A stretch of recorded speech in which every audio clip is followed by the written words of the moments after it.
Have you ever noticed that the deeper you delve into thinking, the more you seem to drift away from the crowd? It's like the more you grasp about the complexities of the world, the less people want to hear what you have to say. It's not an illusion. Throughout history, society has had a complicated relationship with deep thinkers. From philosophers like Plato to innovators like Marie Curie, the most profound minds have often been met with resistance.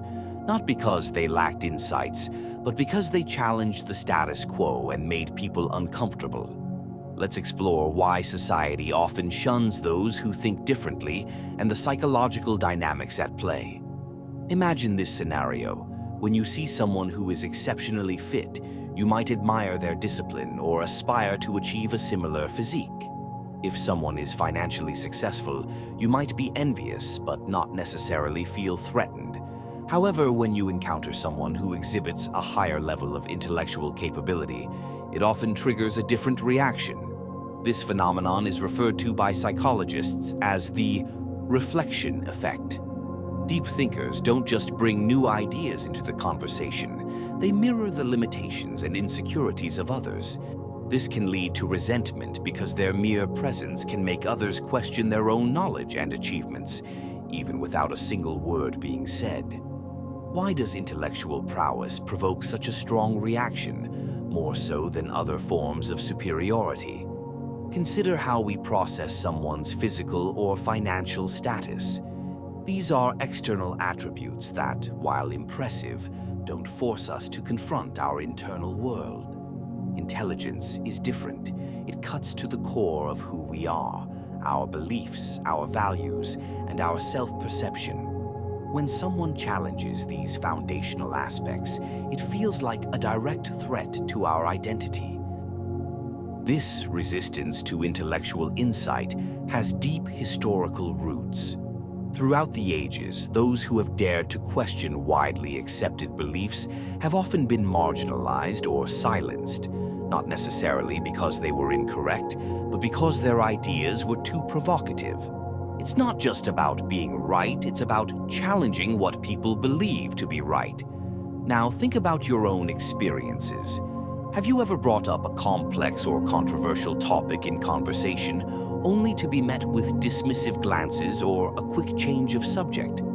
This isn't just awkward social etiquette, it's a protective mechanism. People tend to avoid what makes them feel intellectually vulnerable or inadequate.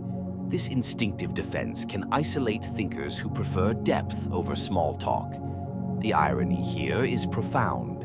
In many social settings, confidence often outweighs actual knowledge. Societal accolades are frequently bestowed on those who speak with certainty and charisma, regardless of the depth of their arguments.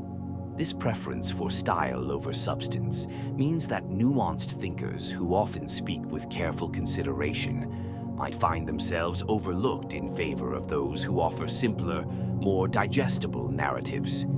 In understanding this, we see that the intellectual's journey is fraught with social challenges. Neuroscience has shed light on this by revealing that feelings of intellectual inadequacy can activate areas of the brain associated with threat responses, similar to physical fear.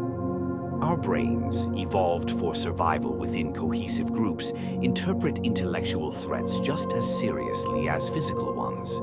This evolutionary perspective shows why being part of the group has historically trumped being right. For deep thinkers, this evolutionary and psychological backdrop can lead to social isolation. In group settings, the intellectual's challenge to the status quo can disrupt social harmony, which can lead to their ideas being dismissed or even actively suppressed. However, in one-on-one interactions where the social dynamics differ significantly, deep thinkers often find a more receptive audience. This dynamic explains why intellectuals may find solace in less social environments or in communities that value depth and rigor. Historically, figures like Nietzsche or even contemporary thinkers have often found their tribes not in the mainstream but on the margins, where questioning the norm is not only accepted but encouraged. So, as we navigate a world that often prioritizes comfort and simplicity over complex truth, Deep thinkers are faced with a choice. They can either conform to the mainstream expectations or embrace their role as challengers of conventional wisdom, finding strength in their unique perspective. The key is to understand the landscape, recognize the innate human resistance to deep thought, and approach conversations with strategic empathy. Understanding why society often shuns the intellectually gifted doesn't just help in navigating social interactions, it also provides a deeper insight into the human psyche and the values that shape our world. For those who think deeply, this knowledge is not just comforting, it's empowering. It reminds us that the path of intellectual rigor and truth-seeking is not just a solitary one, but a necessary force that drives society forward, challenging us to think bigger and question deeper. So, let's cherish the thinkers who dare to see the world differently, for they are the ones who push us towards true progress.